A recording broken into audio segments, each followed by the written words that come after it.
Without structural change, our country is going to become Greece. Joining us is Senator Lindsey Graham, who is, of course, also warning his Senate colleagues, don't become the enemy of the American people. Senator, nice to see you, sir. And before we dig into some of the things that we're going to talk about tonight, tell me, you had dinner with Speaker Boehner tonight, so yeah, what's he saying? I was at dinner with a group of senators, and John Boehner came by, had a great dinner. No deal, not close to deal. John has done his job. He delivered a bill out of the House that would raise the debt ceiling, but more importantly, get us out of debt over time. It's called Cut, Cap, and Balance. Good job, John Boehner. So, question two, now what? Now the Democratic Party has to decide whether or not they want to help us, work with us to change how America got so far in debt. And we're going to have a vote tomorrow on Cut, Cap, and Balance. You've talked about it a lot on your show here.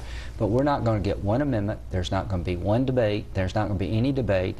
There's not going to be any discussion about that bill. It's going to be summarily dismissed, and the nation is going to become Greece. The Senate is letting the public down. All right, so the viewers understand who has the ability or the power to say there's going to be debate or no debate? The Majority Leader of the United States Senate is going to table a motion to proceed forward to the bill. So that needs 51 votes. In other words, we're going to table the debate. We're not even going to have it. It's going to end before it even begins.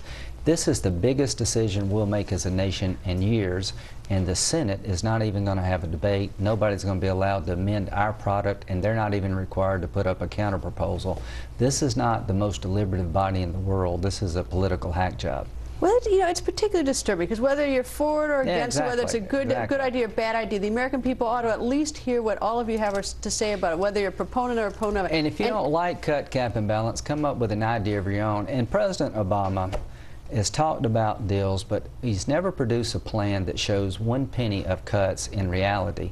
The days of half measures and illusionary cuts should be over. The 2010 election was about substantial change, real change, and this whole process is about phony baloney efforts to create cuts that nobody believes will happen. And the only way to fix the Congress, Republican and Democrat, in my view, is to have a balanced budget amendment to the Constitution that makes us do our job, because if you don't do that, we're never going to do it. Well, let me ask you about the cut, cap, and balance. And I know that a lot of people, a lot of Republicans really want the balanced budget amendment. Table that for a second. If it's just cut and cap, and even if it were like a terrific plan right now, next year, when the next Congress comes along, could the next Congress, you know, a year or 2 years from now, change that cap so that it's meaningless? You got it. Remember, so the balanced budget is really truly the only thing that can really put the lid on it. The other sort of is goodwill, or we hope for it. A balanced budget amendment of the Constitution can't be ignored by the Congress. Anything one Congress can do can be ignored by future Congresses. Do you remember Graham Rudman Hollings? I do. Graham Rudman Hollings was an effort to rein in spending by creating caps on spending over time. That didn't work. It didn't work. Remember the 1997 balanced budget agreement between Republicans and President Clinton, where we agreed to limit the growth of entitlements like Medicare? We actually had surpluses one year. The next year we backed up on that deal. We waived all the requirements. We started paying doctors we backed away from the balanced budget agreement because it got to be hard and there was no institutional requirement for us to make these decisions. We lack discipline. The balanced budget amendment to the Constitution would provide the discipline that neither party can muster. I'm here to tell you as a Republican that my party has been in charge many times since 1995. We haven't delivered. The Democratic Party under President Obama has taken the debt to new heights, added more debt than all presidents combined. We're going to run the country in the ground unless the public speaks up and demands change. And the only change I can tell you that will work is a balanced budget amendment ratified by 3/4 of the states. And if they fail to ratify it, I'll shut up. Just give them a chance. Well, they're not. I mean, if that's the situation, it becomes very important that if the American people have to participate, they ought to at least know the arguments on both sides. So now we go back to the whole idea of the debate tomorrow. That's not going to happen. Exactly, because the House did pass a product to raise the debt limit. Cutting is designed to reduce spending in 2012 by about $110 billion. Capping is to control spending over a decade to wipe out the $1.34 trillion deficit.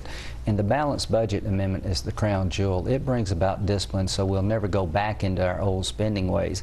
In the Senate, we're going to have a vote at 10:30 tomorrow. And we've had some discussions on the floor, but not one amendment has been offered, not one counter proposal by our Democratic colleagues. I'm not here saying the Republican Party is perfect.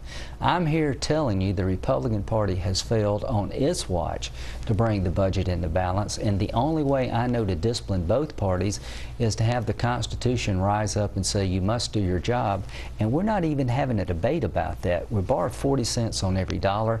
Every child born today has $48,000 of national debt.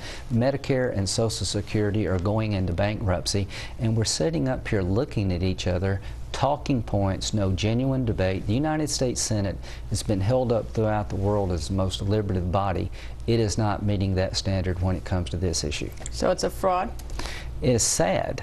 Okay. And it's unacceptable. So you're not going to go as far as a fraud in terms of the debate? I tell you, they're using procedural techniques available to them at a time when America wants us to stop playing political games and try to solve problems. We've given a solution. If you don't like it, fine.